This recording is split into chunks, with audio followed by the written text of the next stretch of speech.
Voice actors want to voice act.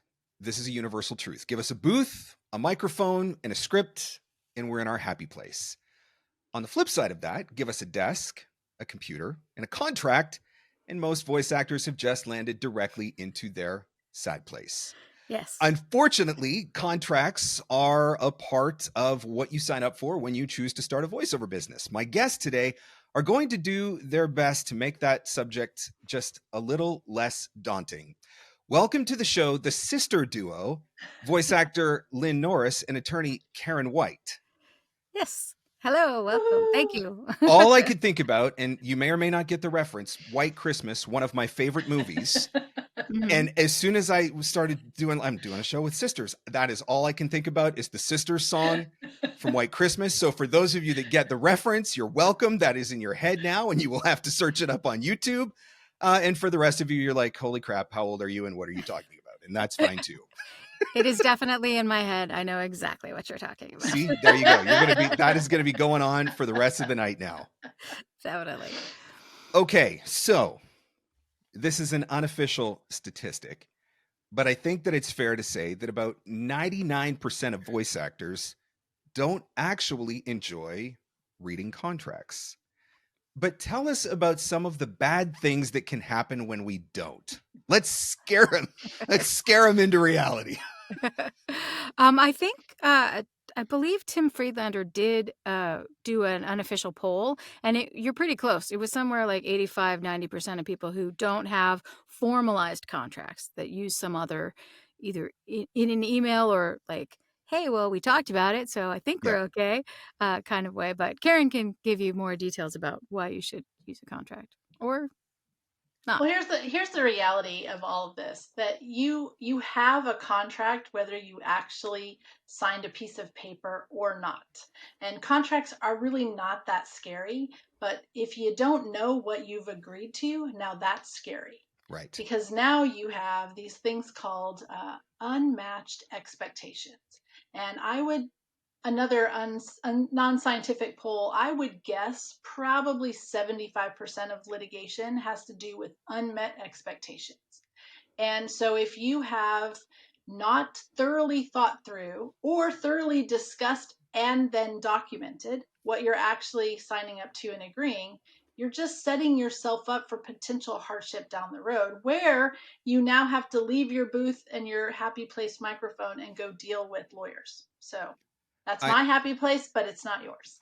I don't want to ask this question because I don't want to jinx it. But I was actually having a conversation with somebody about this the other day because we were talking about LLCs and, limited liability and all of that. But I was like, I don't know of a story of a voice actor ever being sued. I'm not going to say it's never happened. Maybe it has. I didn't know. I haven't heard of it. But I was like, hopefully it doesn't happen. But it's not just that part that we have to be worried about, right? It's not just getting sued for something we did or didn't do. That's actually probably for voice actors, that's the smallest percentage of what we should be thinking about when it comes to the contract side. So what are some of the things that we really do need to be thinking about from a contract perspective? Yeah, I think probably the bigger thing is not that you get sued, but that you don't get fully paid for the work that you've done, or you only get paid for a portion of what actually exists in the actual thing that you've produced. So for me, it would be the what's missing and what money have you left on the table, as opposed to, oh, I got sued for something. However, on the flip side, even if you're the one person who gets sued because of something that you probably did unintentionally or didn't do unintentionally, that can take down your business. Yeah. And so I don't want to tell people there's everyone right and left getting sued, but if you're the one who does and loses your business, you don't want to be the one, right? Let's right. not be the Don't precedent be the setter here. Yeah, exactly. That's right. That's right. And the thing that's so, like, to me, the reason that this course is important to me, the fact that we want to talk about these things, is because it doesn't have to be that way. Yeah. Right. And you don't need to hire a Wall Street lawyer or a K Street law firm in DC to be able to protect yourself. That's the good news. Right. There is a common misconception, I think, around contracts that our obligation is to shut up and sign it. And I think a lot of voice actors feel that way because they feel like if I push back, if I ask questions, they're just going to ditch me and move on to somebody else or whatever. So a lot of talent just figure it's not even worth reading it because I don't want to lose the job. But redlining a contract is actually a perfectly normal and legitimate thing to do, I think.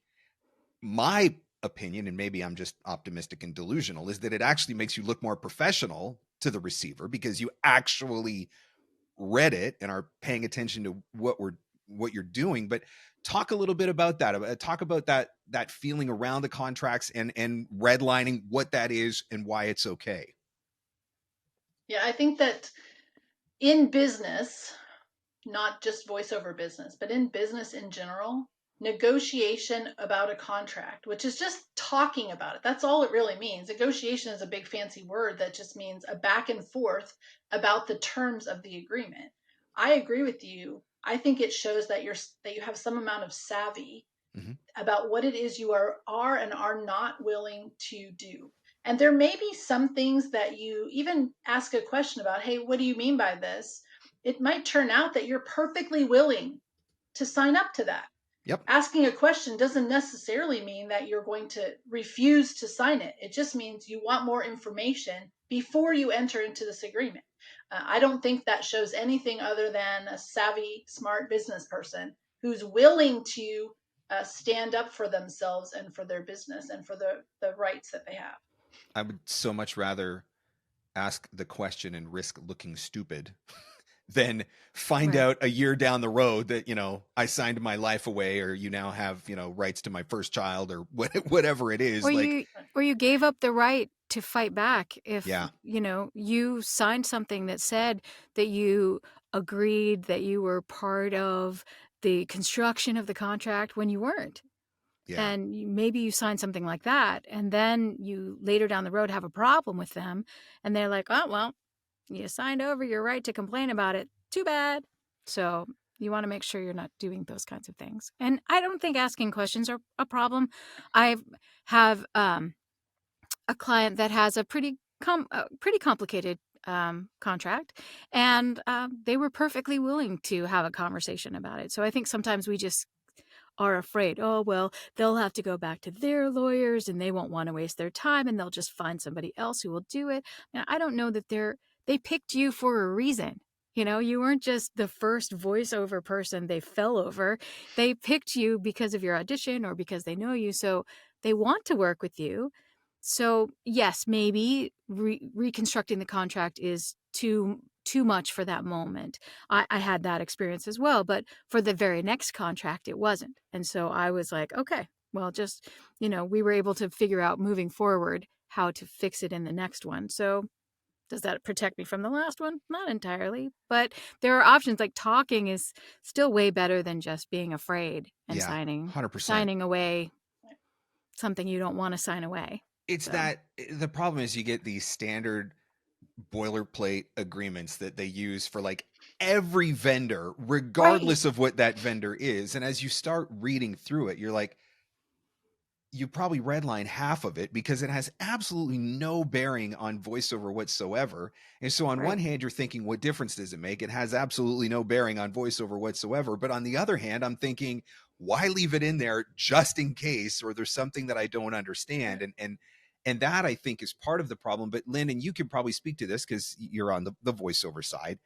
I can say that for the number of times that I've redlined a contract and sent it back or asked a question, more often than not, the response is, I have no idea what that means, or we didn't even know that was in there, or, oh, yeah, absolutely, we can take that out. I get those kind of responses more than I've ever got a sign it or we're not hiring you.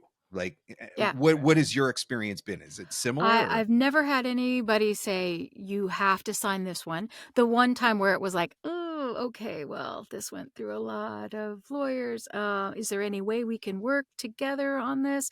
That was the only reaction where it was like, can you please sign this one so we don't have to delay this project?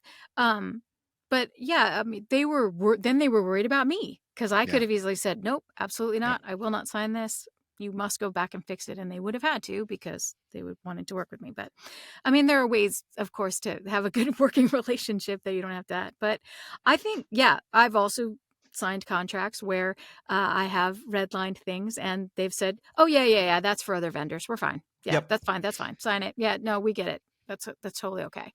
So it's certainly worth it. I mean, I have to confess that one of the reasons that I wanted to do this class with Karen and have it for the VA for VO community and others is that I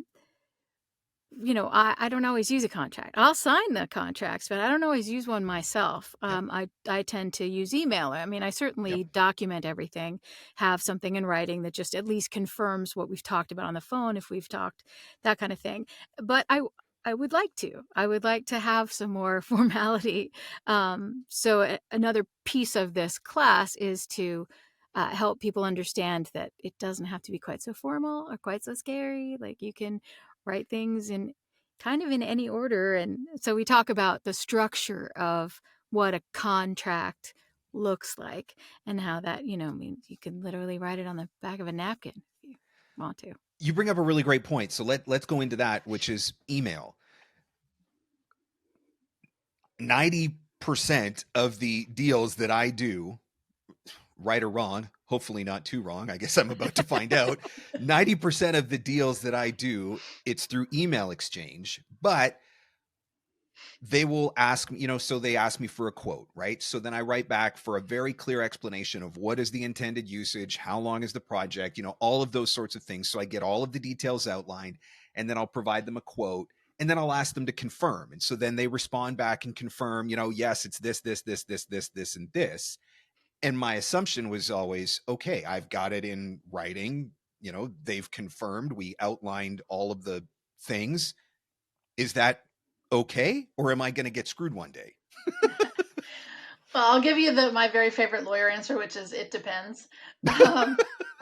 You Are you might sure be that's okay. lawyer answer? That sounds like Yeah. political speak to me. I don't Right. know. But it depends because it will depend on the jurisdiction where you are working, if there are any specific commercial code requirements for certain things. So sometimes it's worth asking a couple questions as you're figuring out how do I want to do this. But the basics of contract law is, did you have an offer? Was there acceptance? And Okay. is there consideration? So are you going to do something for someone? They're going to give you something in exchange, and you all have agreed to that. That's the basics of a contract. Yep. So in an email chain, you would need all of the emails to make all of those Yep. elements to prove them. So why are we make such a big deal about these written contracts? Because it's easier to document. And the only reason you ever want a contract is when someone's not following it. And then you want to make sure you have something documented that you can easily put in front of a judge or an arbitrator or someone to say, hey, see, this is what we agreed to at the time. And it's not based on someone's recollection Right. or this is what I meant by this. This is why when you look in contracts, you'll see definitions and terms and conditions. Those are to make sure we all understand what the words mean that are in this thing that we're now showing to someone to say, see, they said they would do X. Yep. So the really basics that you have documentation of an offer, an exchange of something worth value and agreement upon that. That's what you're looking for. So see, contracts are not that scary after all. Never delete your emails. Right. Right? Never delete your Absolutely. emails.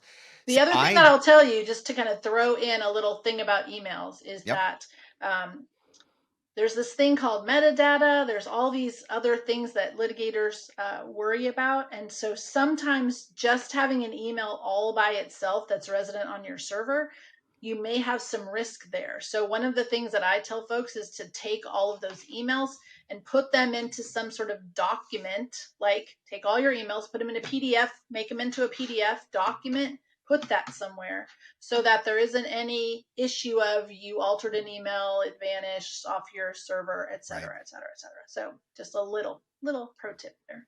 See, I had one instance many years ago where I found out that a voiceover that I had provided was being used in a manner which I had not agreed to.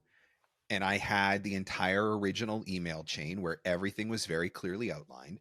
And so I did take that to a lawyer and say, is this good enough? Because at that point, you don't know what you don't know. And at that point, I didn't know other than, hold the emails, no contract or whatever.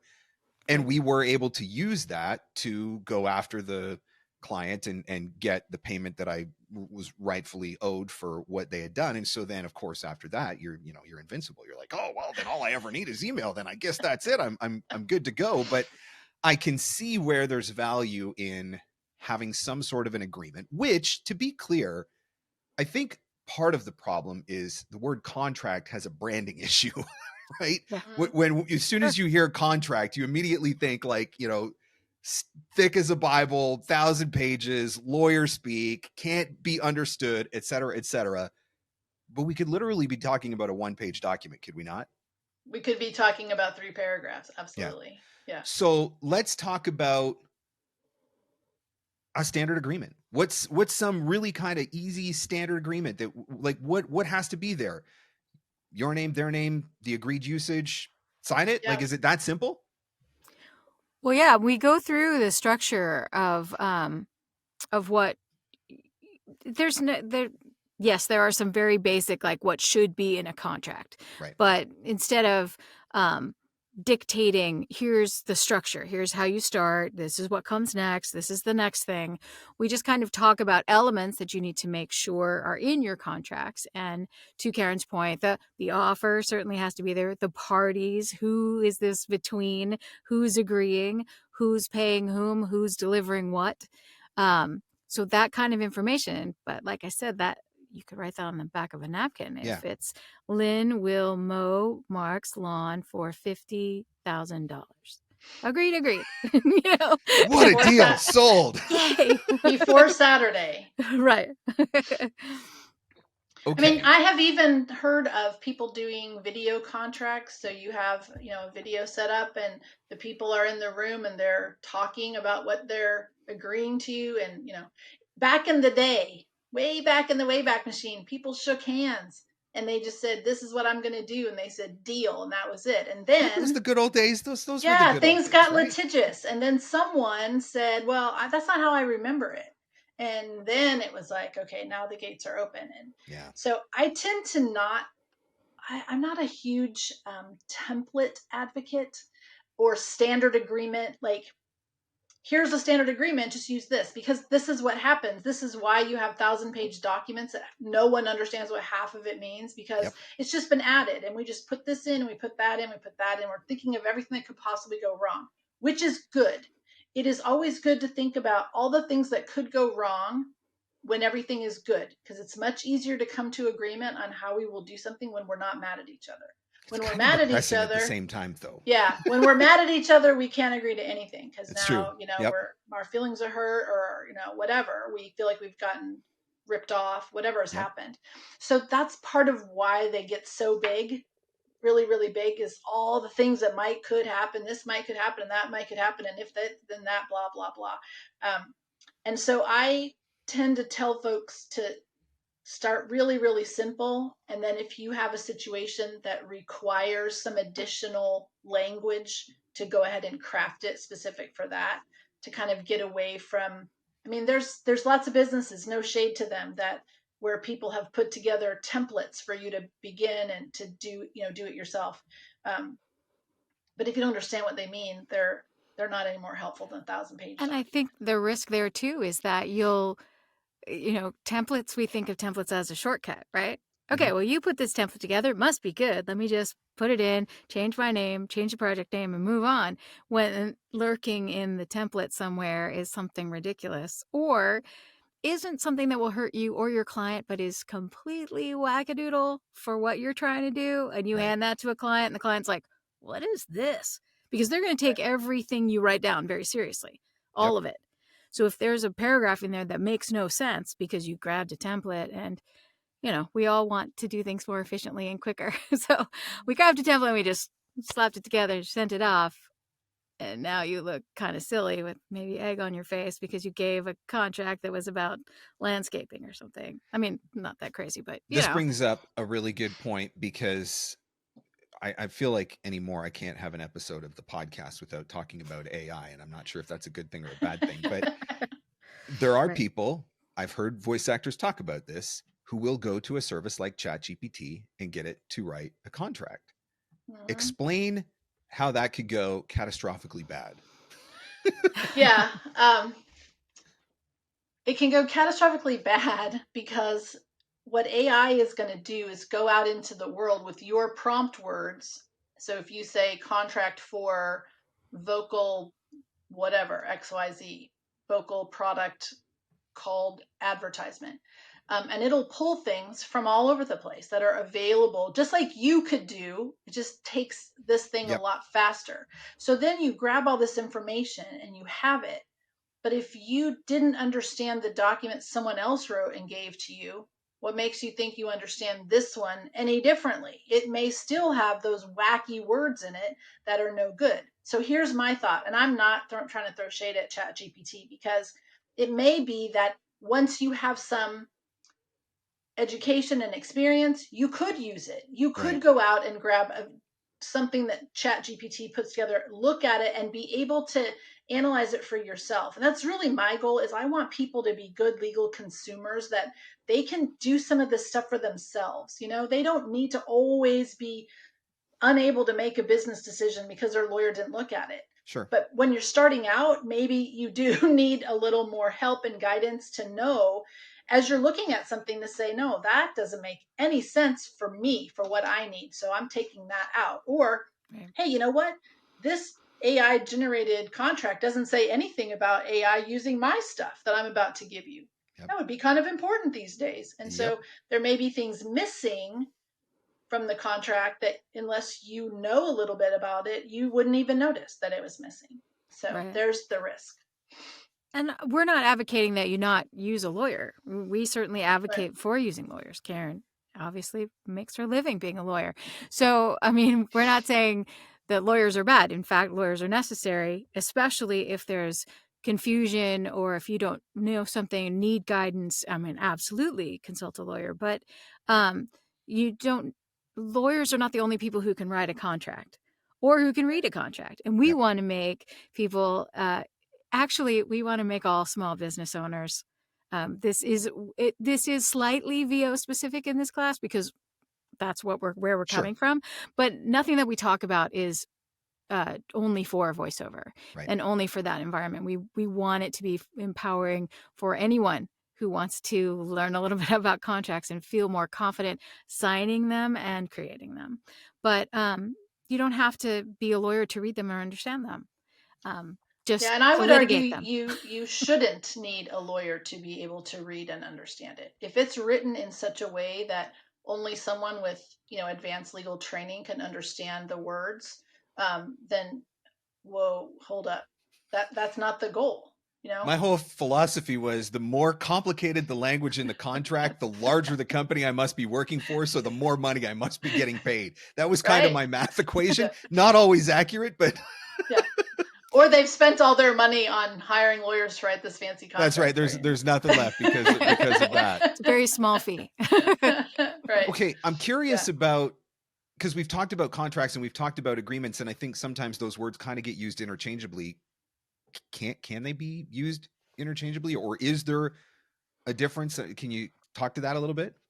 I can. A contract, an agreement, it's the same thing. Okay. Really, when you're looking at what something is, it's not necessarily only what it's called, but it's what does it do. So if it's a piece of paper that says contract on it, and in that thing marked contract, there is no offer, there is no acceptance, there is no agreement, there is no terms, then I don't care what you called it, it won't function as a contract. On the other hand, if you call something, Lynn's quote, and in her quote page, it has, here's the offer, you sign at the bottom accepting the terms and conditions and all of those things, then even though you didn't call it a contract, it's going to function as your contract or your agreement between the parties. So it's really more about what does it do, not only what we call it. Okay.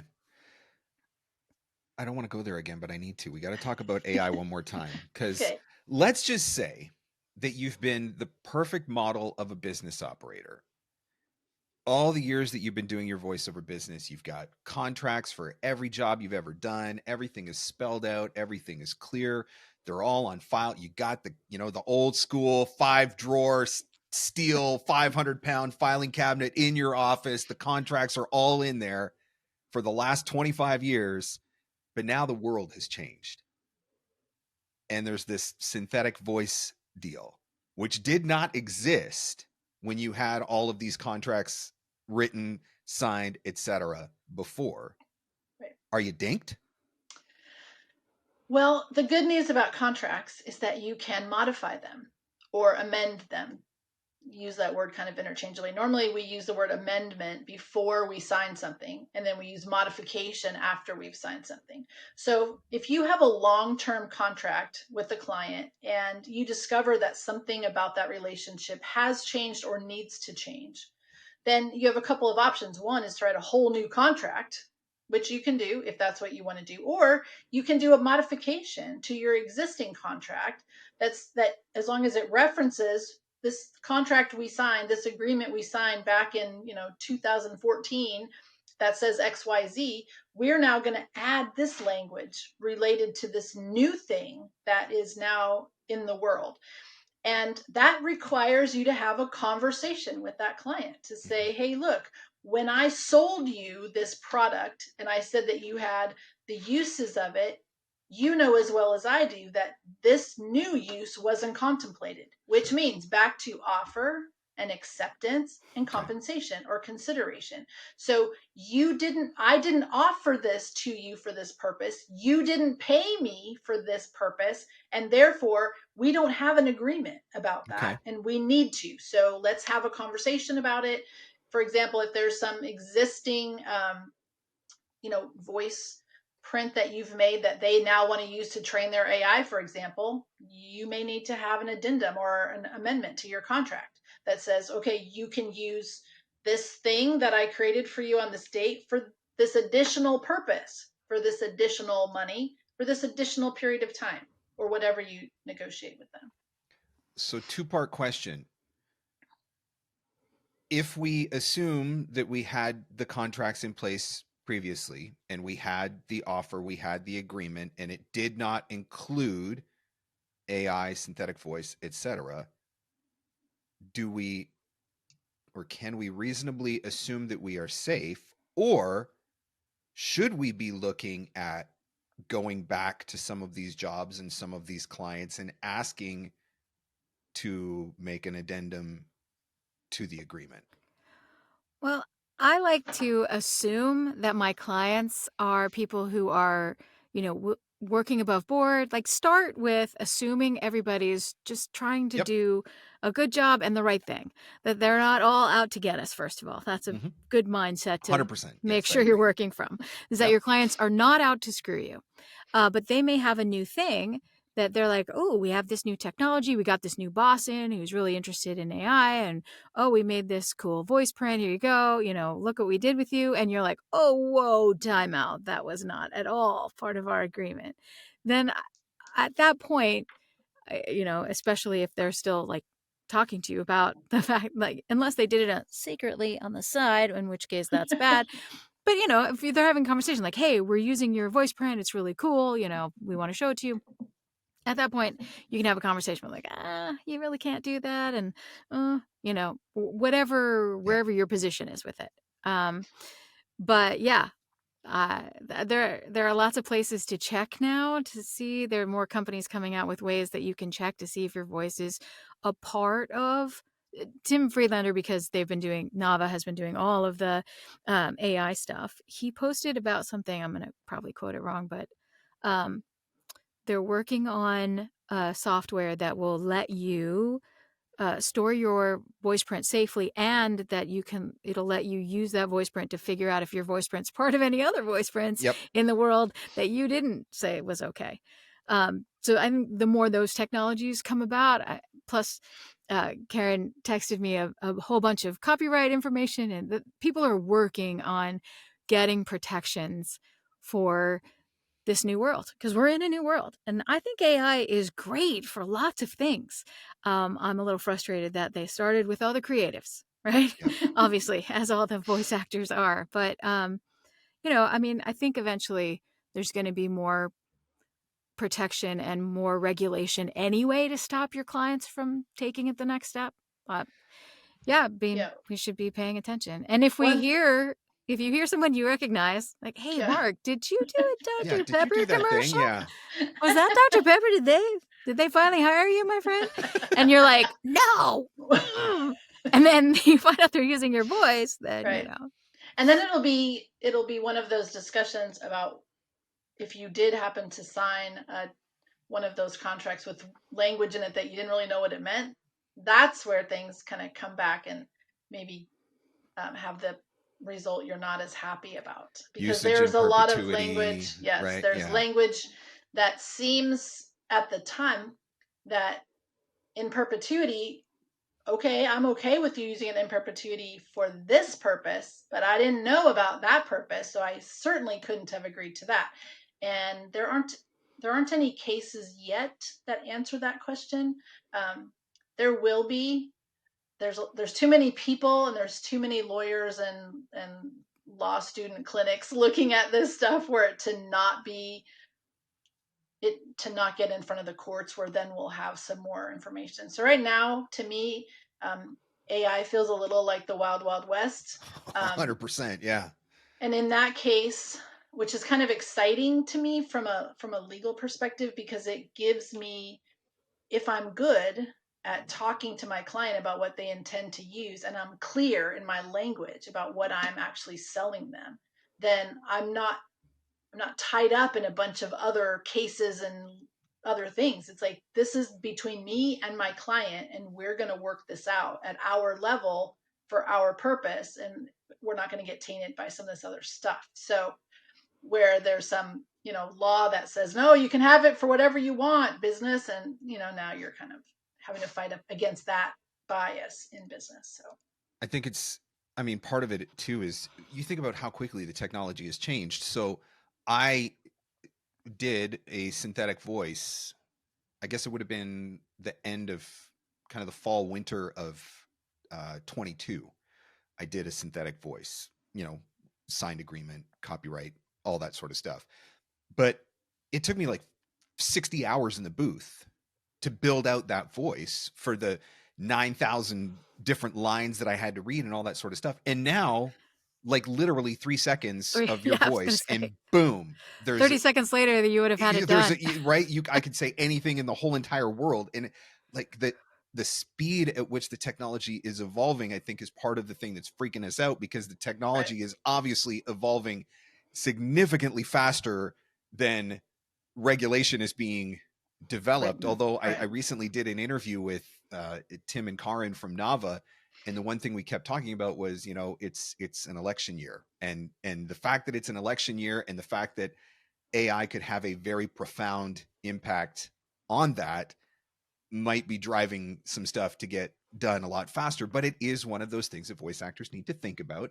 We need to think about how we are protecting ourselves, and whether or not you maybe need to go back to some stuff that you've done in the past, whether it would be worth it. So you talked about, the ability to go back and add an addendum or whatever. Could it be as simple as the AI writer that Nava's created? Could you use that? I would say I haven't seen the latest version. I saw what may have been an earlier version.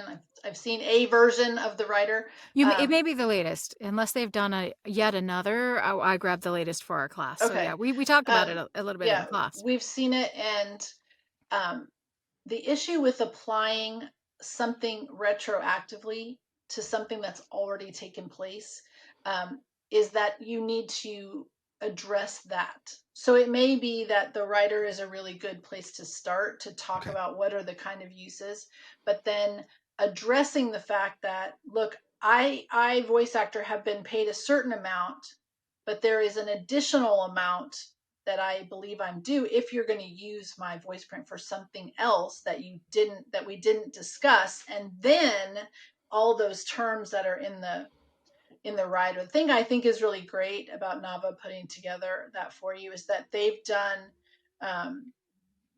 given you this really great place to start. And I think if you didn't have any sort of unique situation or anything, then they've probably covered a lot of what you would have, that you would be facing. It's just a matter of if your situation is slightly different, like, hey, I'm going back to an old contract, to an old thing that's already been done, and I'm going to change that somehow, then, I mean, yes. But I think, short answer is it's a great place to start. Absolutely a great place to start. So going forward anyway, at the least going forward, it's something to think about including in the projects that you're creating, right, as a way of protecting yourself. I think the challenge with that becomes that, I guess, really in the world that we live in now, a synthetic voice could be made off of a project that you did, but it doesn't have to be done by the person that was responsible for the project. It just has to be done by somebody who got access, right, to the audio. And I think that's part of the Wild West nature of, yes, all of this, right? Like I've already said, I'm so dinked because of this podcast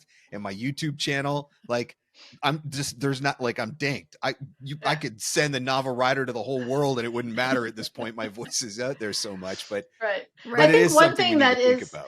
that is slightly comforting to me is that a lot of the work that is being done right now in the regulatory space has to do with how people use voices that are kind of available out in the world. So I know that it's somewhat frustrating for business folks who maybe want regulation to focus more on how should people in business relate to each other and how can you do this and all those. But right now I'm feeling a little comforted that the regulations that people are looking at, for example, the Copyright Office and others, that, sure, really is regulating how you can use something that exists already in the world that you didn't personally create. And so I think, like, maybe that's step one to help us take a little bit of a breath and go, okay.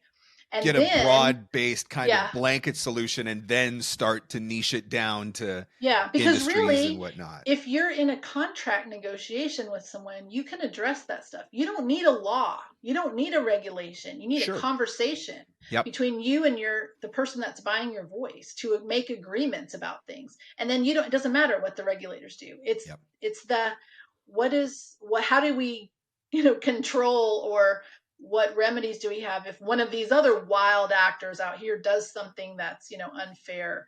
Right. That's where the regulation is right now, which I think is probably the right place to start because we do have the ability to protect ourselves through agreements. Okay. That makes sense. Also, the more visible a person is, the higher power position they're in, high celebrities, high politicians, if their voices get cloned and used inappropriately and they're unhappy about that, they're more willing to They got a lot more money to push right, this through a little bit faster, right, than I exactly. do. So, well, not just you. I mean, you certainly have way more than I do. So, it's that. But it's got to start somewhere, right? Somebody, right. And I think, going back to what I said earlier when talking with Tim and Karin, I think the election year thing is think that has brought a level of expediency to getting some of the basic blanket protections in place. But you make a valid point that this is still some regulation or no regulation. It's still something we can talk about with clients. It's still something we can include in a contract or an agreement, or, use the Nava Rider or whatever, where the regulations are going to come in to play, I guess, is on the other side of this. If something bad happens, right, and outside of the contract, that's where right, it comes into play. Yeah. It really, I think the first litigations will be in the copyright arena, yep, which is good for everyone who may be protected by copyright. We talk in the class a little bit about this kind of scary term that y'all use called work for hire and how that plays into the copyright protections and other things. And so, again, good. That's why I say understanding what you're actually signing up for is important. So, it's a wild world, but that I call that kind of being on the bleeding edge, which is where I like to be sometimes, because I think that's where we we actually get to do the work that's specific to what matters to me. You know, in my business, this is what matters to me. And I want to work with clients that are willing to have those conversations Sure. and agree to those protections, because if they're not willing to do that, do I want to work with them? That's Yep. the next question that, Valid question. you know, Yep. I tell my Right. clients to, if someone's asking you to do something that makes you uncomfortable and they're unwilling to give you the protection that they're not going to steal your voice, then maybe they're going to steal your voice. Maybe that's their whole plan, you know? And I can say from my Right. experience, I've had a couple of instances in the past where there was language in the contract I was not comfortable with. I asked if we could have that language removed. Their response was, we're never going to do that anyway. And I'm like, great, then take it out. Well, they didn't want to take it out because then they got to go back to the lawyer. So they were just trying to get me to just, you know, rely on their word, which I don't want to just go and say, well, you're a liar, right? But if it's in the contract and I sign it, then it doesn't matter ultimately if they gave me their word. And so I do have to, you know, I have had times where I've said no and I've walked away and not felt bad about it, because to your point, is this somebody that I really want to build a working relationship with anyway, if they're not willing to, you know, have that conversation or make that accommodation. So Yeah. that's a totally valid point, something to think about for everybody. To that point, and also to bring in the AI, I did investigate building an AI voice, which was for a project that I thought was going to be very restricted, just to a certain level of developers, not used for anything else. So we're about halfway through, and they send me the contract. I send it to Karen, who says, "Don't sign this. Do not sign this." And we all need a sister who's a lawyer. You are My sister's giving... a massage therapist. I mean, there's good, that could be good sometimes, but she said, and I kind of had known that anyway, or suspected that anyway. I'm like, oh, there's a lot of scary stuff in here that I don't know if that's totally true. Let me send it. Don't sign this. Do not do it. Go back to them and ask, you know, if there's room to move. And I wanted to say, can we write a contract for me that limits our business, doesn't limit what you want to do as a business to grow your business. They wanted to grow from doing game and only games to doing car tech. Mhm. And I was like, great, can we write ours that is just the game piece of it? And it was just game development. It was very, very niche. And they said, no, because we want our business to be able to grow. And I was like, that's great. Because we want to be able to get a really big buyout one day from an acquisition. And I'd love for your business to be able to grow. Unfortunately, I don't feel like it can grow with me, because unless you're willing, I'm at that point, I was even like, hey, when you grow and you have somebody who wants to use my voice for your car tech, we'll talk. Yep. Let's talk. We can make fair compensation. What the 3 C's that Karin and Tim talk about? Yep. Compensation, control, and consent. Thank you. Yep. Yeah. So, I've had to say, okay, well, unfortunately, we can't move forward because I can't sign your contract. Yep. So.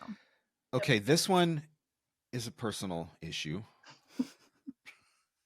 But I'm looking forward to the answer to this. If you sign an NDA and then you start talking about the big project with the big client that you just signed the NDA for, but you can't name names or really say anything, but you're just excited and wanted everybody to know, so you posted it all over social media. Can you please, for the love of God, tell us that is a complete violation of the NDA so that people will stop doing it? Yeah, here's the thing about an NDA. An NDA is nothing more than a particularized contract. Okay.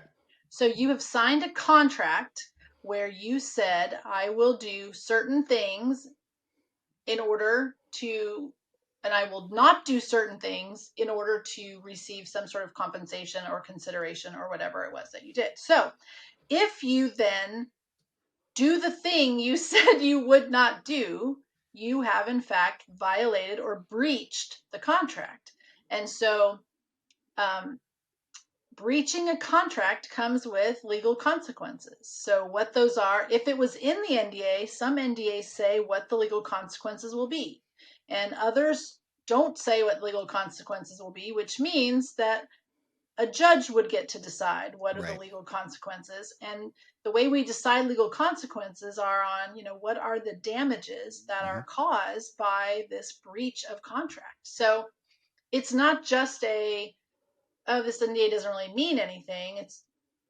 It's an agreement. It's a contract. And if you received compensation for it, then it's an enforceable contract, which has legal consequences if you breach it, if you're in And breach of that if contract. you're vague booking about a contract and saying like, "Oh, I got this great, but it's all under NDA, so all I can say is Or I'm you super try to drop excited." subtle clues like Right? the Yeah. color of their logo or the By holding the geographic product in your location. hand while Right. Yeah, you're yeah. Yeah. And I'm like, So oh you're my gosh, trying please to, just stop.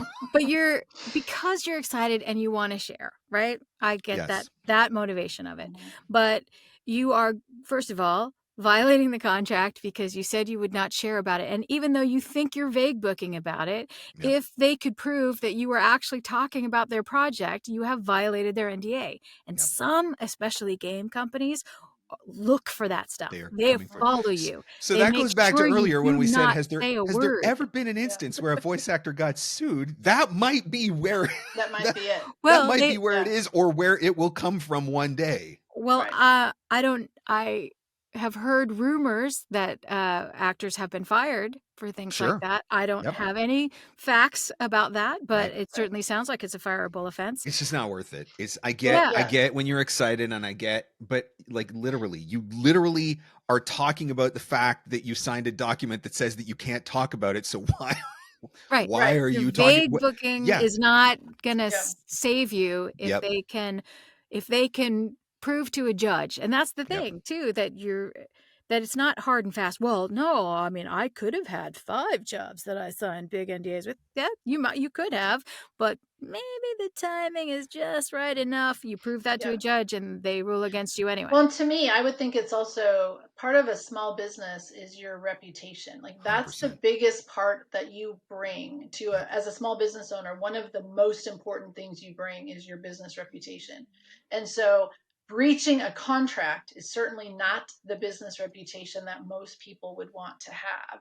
And so I would be advising folks that if you think, well, I'm close enough to the line, well, is that the business reputation you want to have as someone who skirts so close to a breaching of a contract? Well, what else will you breach, or what else will you not Don't follow through? poke the bear.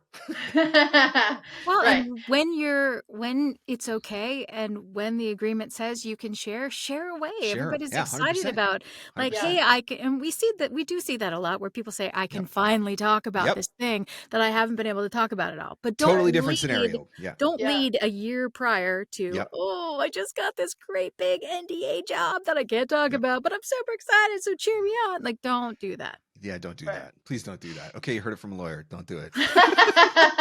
Okay. High legal risk is how I would. We've referenced it a couple of times. The course, Demystifying Yes. Contracts, which is being been put together by VA for VO. So give us the rundown on the course, why we need this, and where we can find it and get signed up, because and whether or not there's a thing about we can take this section from about NDAs and we can add it in as a bonus video into the into the course if you want to. But we do talk about NDAs in the course. So VA for VO in association with Messy is Wonderful, which, full disclosure, I'm a member of both. Karen and I have a business called Messy is Wonderful, where we teach people how to negotiate and have hard conversations, and now also how to demystify contracts. And so VA for VO is where the course is available. You do not have to be a member. We just moved to a new platform. Super excited about that for VA for VO. So if you go to our website, in the menu, there is a link for the store. okay. Soon, there'll be information on the main homepage about the course. But for now, go to the store link and you'll find our deep dives, and the demystifying course is there. And we'll put that in the show notes too, so it's really easy for people to find. Yeah. And if you are a member of VA for VO, or if we're thinking about signing up to be a member of VA for VO, you get a discount on all of our deep dive courses. So you would get a discount on this one as well. But Okay. it is available to everyone. You do not have to be a member to get it. And Okay. that was one of our main points. We wanted to make sure that as many people as needed it could get it. So Certainly. Okay. So give us a rundown. What are some of the things that are covered in it? And why do we need this? Because let's be honest, we all need it. Yeah. Well, I'll give the quick rundown. We talk about the basics of contracts, and Karen gives a little contract 101, and then we bust some myths, because there's plenty of myths about what is and what isn't with contracts. Then I went through a handful of my contracts and grabbed out a bunch of language that either I didn't know and signed anyway, or thought was scary language. We talk about that. And then we go through and talk about structure, or how to think about constructing your own. So it's really, we tried to hit both the, we sign these all the time. Yep. It's about time you understand what you're signing. 100%. And then if you also want to use them in your business, here's how to think about constructing them. So, but Karen I'm lucky because I can just go to my sister and ask these questions of, but having Karen's knowledge available to more people, empowering more people to just feel more comfortable. There have been a number of great classes about how to think about contracts and how to write them. And a lot of them are, first you start with this, and then you write this next, and then you write this. And no shade. That is a way to go about having contracts. But we wanted to do something a little different, which was to empower people to have a fuller knowledge, just a fuller general legal. Don't be so scared of legal stuff, so that then you're empowered to see something we didn't talk about and not immediately head in the sand, sign anyway, or run away from. So I think that in and of itself is the biggest thing, right? Because I know from conversations that I have with voice actors and coaching sessions, how many of them have just signed it and sent it back out of fear, or signed it and sent it back out of, I hate to use the word ignorance because it doesn't sound like the right word, but you don't know what you don't know. And you assume that, they're smarter than I am, or their lawyer's smarter than I am, or whatever. So you sign it and you send it back. And so just getting voice actors to actually read what they're signing, that in and of itself would be huge. But this wild west world that we are moving into with technology and synthetic voices and all of that, it only amplifies the importance for being able to protect ourselves. And so if this course can help us to do that, I mean, then that is an investment in your business that could potentially reap major rewards down the road, if, God forbid, but if something ever happened that you needed to go back, right? Well, and also sorry, Karen, to interrupt. It'll save you money too, because if you do have to employ a lawyer, you will start from a different position than you would if you have no information. Whether you can say, hey, it's this part of the contract, it's this language, I need you to look right here. That may take the lawyer a lot less time and cost you a lot less money. Right. The other thing that the kind of the framework that we took to approach this is that there's not like good and bad. So if you sign something you didn't fully understand, you're not bad. You're not a bad business owner. You didn't make a bad decision. What we try to do is frame things in terms of legal risk.